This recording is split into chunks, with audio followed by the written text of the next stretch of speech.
శ్రోతలందరికీ నమస్కారం అండి. ఇప్పుడు వినబోయే కథ పేరు కాకి బంగారం. రచించిన వారు ఎన్ అవధాని గారు. కథ విందాము. నానమ్మ ఎప్పుడూ నన్ను ఎందుకు కోప్పడుతుంది డాడీ అన్నాడు అశోక్ ప్రోగ్రెస్ రిపోర్ట్ చూసి మెచ్చుకున్న తండ్రితో. ఊరికనే ఎందుకు కోప్పడుతుంది? నువ్వేదో పాడు పని చేసుంటావు అవునా అన్నాడు నరేంద్ర చిరునవ్వుతో. లేదు డాడీ, నేనే పాడు పని చేయలేదు. నిజం, గాడ్ ప్రామిస్. కావాలంటే మమ్మీని అడుగు అన్నాడు అశోక్. నో కంప్లైంట్స్ అని చెప్పానా? తమ్ముడు సోనీ చూడు, బుద్ధిగా చెప్పిన మాట వింటాడు. హార్లిక్స్ కలిపి డైనింగ్ టేబుల్ మీద పెట్టాను, వెళ్ళి తాగు అంది ప్రశాంతి భర్తకి కాఫీ కప్పు అందిస్తూ. నరేంద్ర భార్య వైపు ప్రశ్నార్థకంగా చూశాడు. అయితే ఆమె భర్త చూపు గమనించినట్లే మిన్నకుంది. అశోక్, నీ ప్రోగ్రెస్ రిపోర్ట్ మమ్మీకి చూపించావా అన్నాడు. నాది తమ్ముడిది కూడా చూసింది మమ్మీ అన్నాడు ఉత్సాహంగా. అదేంటోయ్, పుత్రరత్నాలు ఘనకార్యం సాధించుకొస్తే సంతోషించక ముఖం అలా పెట్టావు అన్నాడు నరేంద్ర భార్యను కవ్విస్తూ. సోనీ హార్లిక్స్ గ్లాస్ తెచ్చి అన్నకిచ్చాడు. గుడ్ బాయ్ అని చిన్న కొడుకుని దగ్గరికి తీసుకున్నాడు. అశోక్, సోనీ, మీరిద్దరూ డ్రెస్ మార్చుకుని కాసేపు బయటికి వెళ్ళి ఆడుకోండి అని ఖాళీ కప్పు గ్లాసు తీసుకుని కిచెన్ వైపు వెళ్ళింది ప్రశాంతి. భార్య వెళ్ళిన వైపు చూసి నిట్టూర్పు విడిచాడు నరేంద్ర. ఆమెకున్న శాంతం, సహనం, ఓర్పు, నేర్పు మరి ఏ స్త్రీకి ఉండవేమో అనుకున్నాడు. ప్రశాంతి స్టేట్ బ్యాంక్లో ఆఫీసర్గా జాబ్ చేస్తోంది. నరేంద్ర యూనియన్ బ్యాంక్లో ఆఫీసర్. ఉదయాన్నే టిఫిన్ వంట చేసి 10 గంటలకు భర్త పిల్లలతో కలిసి భోంచేసి టిఫిన్ బాక్సులిచ్చి పిల్లల్ని స్కూలుకి పంపి భర్తతో కలిసి బ్యాంక్కి వెళుతుంది ప్రశాంతి. 2 బ్యాంకులు ఒకే స్ట్రీట్లో ఉన్నందున ఇద్దరు స్కూటర్ మీద వెళతారు. ఆమె అత్తగారు 12 గంటలకు భోజనం చేస్తారు. ఆవిడకు లంచ్ డైనింగ్ టేబుల్ మీద ఉంచుతుంది. సాయంత్రం 5 గంటలకు ఇంటికొస్తుంది. పిల్లలిద్దరూ 4 గంటలకే స్కూల్ నుంచి వచ్చేస్తారు. ఇంటికి రాగానే ముందు హార్లిక్స్ కలిపి పిల్లలిద్దరికీ ఇచ్చి తర్వాత కాఫీ కలిపి అత్తగారికిచ్చి తను భర్త తీసుకుంటారు. తర్వాత రాత్రికి వంట ప్రయత్నం చేస్తుంది. అశోక్ వయసు 6 సంవత్సరాలు, 3వ క్లాస్ చదువుతున్నాడు. సోనీ వయసు 4 సంవత్సరాలు, 1వ తరగతి చదువుతున్నాడు. ఇద్దరు తెలివైన వాళ్లే, చురుకైన పిల్లలే. అయితే అశోక్ కాస్త అమాయకుడు, సోనీ గడుసువాడు. ప్రశాంతి వంటవగానే పిల్లలిద్దరినీ కూర్చుండబెట్టి స్కూల్ హోంవర్క్ చేయించి చదివిస్తుంది. భర్త క్లబ్ నుండి వచ్చిన వెంటనే అందరూ కలిసి డిన్నర్ చేస్తారు. ఏడాది క్రితం వరకు ప్రశాంతి అత్తగారు పార్వతమ్మ గారు కోడలికి వంట పని, ఇంటి పనిలో ఎంతో సాయం చేసేవారు. మనవళ్ళు స్కూల్ నుంచి రాగానే వారికి ఏదైనా టిఫిన్ చేసి పెట్టడం, పాలు కలిపి ఇవ్వడం లాంటి పనులు చేసేవారు. ఏడాది నుండి ఆవిడ ఇంట్లో ఏ పని ముట్టుకోవడం మానివేశారు.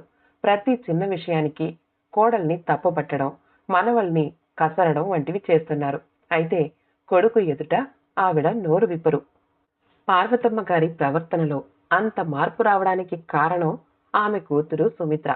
సుమిత్ర భర్త ముకుందరావు ఎల్ఐసిలో జాబ్ చేస్తున్నాడు. ఏడాది క్రిందట ట్రాన్స్ఫర్ అయి ఆ ఊరొచ్చాడు. పార్వతమ్మ గారికి కూతురంటే వల్లమాలిన ప్రేమ. ఏంటమ్మా, నువ్వు మరీ అంత అమాయకంగా ఉంటే ఎలా చెప్పు? ఈ వయసులో హాయిగా కాలు మీద కాలు వేసుకుని కూర్చుని కోడలు చేత సేవలు చేయించుకోవాలి. ఆవిడ గారేమో చక్కగా ముస్తాబై టెంగు రంగాల ఆఫీస్ అంటూ బయట తిరుగుతూ ఉంటే నువ్వేమో ఆవిడ గారి పిల్లలకి చాకిరీ చేయడం సిగ్గుగా లేదు? ఇక నుంచి నువ్వే పని పూనుకొని చెయ్యకు అని తల్లికి పదే పదే సలహా ఇచ్చింది సుమిత్ర. కూతురి సలహా చక్కగా అమలుపరిచారు పార్వతమ్మ గారు. ప్రశాంతి అత్తగారు ఎన్ని అన్నా ఏమీ పట్టించుకోదు. ఆవిడ గురించి భర్తకు ఏనాడు కంప్లైంట్ చేయలేదు. అంతేకాదు, పిల్లల్ని కూడా కంట్రోల్ చేసి ఏమీ చెప్పనివ్వదు.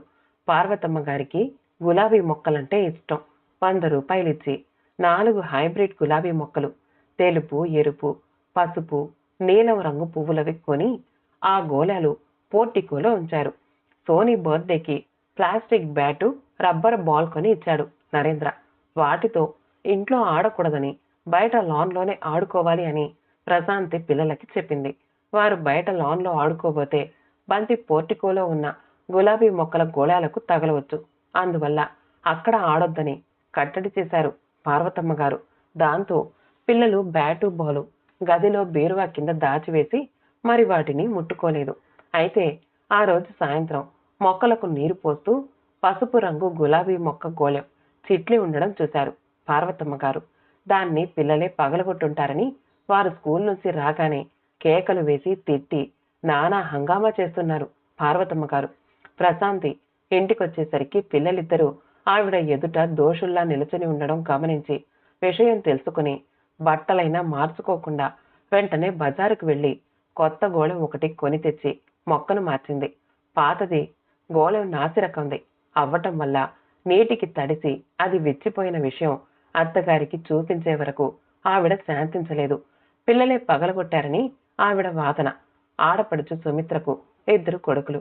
పెద్దవాడు రాజేష్ 6వ క్లాస్ చదువుతున్నాడు. రెండోవాడు నరేష్ 4వ తరగతి చదువుతున్నాడు. పిల్లలిద్దరూ రణపెంకి. వాళ్ళకి ఏ మాత్రం భయం భక్తి లేవు. వాళ్ళ చదువులు అంతంత మాత్రంగానే ఉన్నాయి. తల్లి తండ్రి వాళ్ళ చదువు విషయం ఏ మాత్రం పట్టించుకోరు. 2-3 రోజులకోమారు సుమిత్ర పిల్లల్ని వెంటేసుకుని తల్లి దగ్గరకొస్తుంది. వాళ్ళకి టిఫిన్ భోజనం ప్రశాంతి చేసి పెట్టాలి. పిల్లలు బూట్ల కాళ్లతో సోఫాలు కుర్చీలు పరుపులు కార్పెట్ తొక్కి పాడు చేస్తూ ఉంటారు. అంతేకాదు అశోక్ సోనీల ఆట వస్తువులు పెన్నులు పెన్సిళ్లు విరగ్గొట్టి ఆనందిస్తూ ఉంటారు. వారిని గిచ్చడం కొట్టడం వంటి పనులు చేస్తున్నా అటు పార్వతమ్మ కాని ఇటు సుమిత్ర కాని వాళ్ళని వారించి మందలించరు. పిల్లల కోసం కోడలు ఇంట్లో చేసి ఉంచిన వంటకాలు వెంటనే కూతురు పిల్లల్ని పిలిచి వాటన్నింటినీ పంచేస్తుంది పార్వతమ్మ. అంతేకాదు వాళ్ళు ఇంటికొచ్చేసరికి ఇంట్లోని పాలు హార్లిక్స్ కలిపి వాళ్ళకి బలవంతంగా తాగిస్తుంది. ప్రశాంతి చాలా మార్లు ఆఫీస్ నుంచి వచ్చి పిల్లలకివ్వడానికి పాలు లేక బూత్కి వెళ్లి పాల ప్యాకెట్స్ తెచ్చుకోవాల్సి వచ్చేది. కోడలికి చెప్పకుండా ఇంట్లో ఉండే గ్యాస్ స్పేర్ సిలిండర్ని కూతురికిచ్చి దాని ప్లేస్లో ఖాళీ సిలిండర్ పెట్టేసి కోడలికి చెప్పేది కాదు పార్వతమ్మ. వంట పనికి ఇంటి పనికి మనిషిని పెట్టుకుంటే ఆ పని మనిషితో పోట్లాడి కావాలని దాన్ని పని నుంచి తీసేసేది పార్వతమ్మ. దాంతో పని మనిషిని పెట్టుకోవడమే మానుకుంది ప్రశాంతి. సుమిత్ర పిల్లలు అడగ్గానే వాళ్ళకి ఆడుకునేందుకు క్రికెట్ బ్యాటు బాలు కొనిచ్చింది పార్వతమ్మ. వాళ్ళు వాటితో డ్రాయింగ్ రూమ్లో ఆడుతున్నారు. తల్లి కూతురు సోఫాలో కూర్చుని హాయిగా కబుర్లు చెప్పుకుంటున్నారు. బాబు, క్రికెట్ ఇంట్లో ఆడకూడదు, బయట లాన్లో ఆడుకోవాలి, లేకుంటే బాల్ టీవీకి కానీ మనుషులకు కానీ తగులుతుంది అంది ప్రశాంతి సౌమ్యంగా ఆఫీస్కి బయలుదేరుతూ. పిల్లలు ఎండలో ఎక్కడ ఆడతారు? వాళ్ళేం చిన్న పసిపాపలు కారు. వాళ్ళకి జాగ్రత్త తెలుసు. కాసేపు ఆడుకున్నంత మాత్రాన ప్రమాదం ఏం జరిగిపోదు, నువ్వెళ్ళు అన్నది పార్వతమ్మ. తల్లి మాటలకి చిరునవ్వు నవ్వింది సుమిత్ర.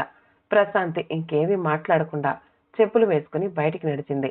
భర్త తొలి రోజే క్యాంపుకి వెళ్లడం వల్ల ఆటోలో ఆఫీస్కి వెళ్ళింది. అంతకు అరగంట ముందే పిల్లలు కాన్వెంట్కి వెళ్లారు.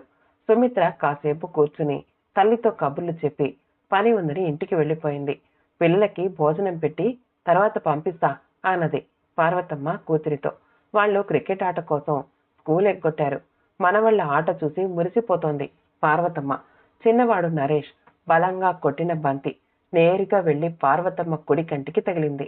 ఆ దెబ్బకు ఆవిడ చావు కేక పెట్టి పడిపోయింది. నెత్తురు బొటబొట కారుతోంది. అంతే, పిల్లలిద్దరూ బ్యాటు బాలు అక్కడే పారేసి వాళ్ళింటికి పరుగులంకించుకున్నారు. పిల్లలిద్దరూ భోజనం చేయకుండా వచ్చినందుకు వాళ్లను తిట్టింది. అప్పుడు మళ్ళీ వాళ్ల కోసం వంట చేయాలని విసుక్కుంది. తిండి పెట్టకుండా తరిమివేసిందని తల్లిని నిందించింది సుమిత్ర. సాయంత్రం 4 గంటలకు అశోక్ సోని స్కూల్ నుంచి వచ్చారు. అశోక్ నాయనమ్మ పరిస్థితి చూశాడు. తమ్ముణ్ణి ఇంటి దగ్గర ఉండమని వెళ్లి ఆటోని పిలుచుకునొచ్చాడు. ఆవిడ్ని ఆటో డ్రైవర్ సహాయంతో హాస్పిటల్కి తీసుకువెళ్లి అక్కడి నుండి తల్లికి ఫోన్ చేసి చెప్పాడు. ప్రశాంతి వెంటనే హాస్పిటల్కి వచ్చి అత్తగారిని చూసింది. మేడం, మీ అబ్బాయి సకాలంలో ఈవిడ్ని హాస్పిటల్కి తీసుకొచ్చాడు కనుక సరిపోయింది. ఇంకా లేట్ అయి ఉంటే కంట్లో క్లాట్ అయిన బ్లడ్ వల్ల కన్ను పోయేది అన్నాడు డాక్టర్ పార్వతమ్మ గారి కంటికి కట్టు కడుతూ ప్రశాంతితో. అమ్మా ప్రశాంతి, ఇన్నాళ్ళు నా కళ్ళకేదో పొరలు కమ్మి అసలు బంగారమేదో కాకి బంగారమేదో కనుక్కోలేకపోయినందుకు నన్ను క్షమించు అంటూ కళ్ళు మూసుకుని గుణిసింది అత్తగారు పార్వతమ్మ. కథ సమాప్తమండి. కథ నచ్చితే మా ఛానల్ని లైక్ చేయండి, షేర్ చేయండి, సబ్స్క్రైబ్ చేసుకోండి. మళ్ళీ కలుద్దాం. ఇంకో మంచి కథతో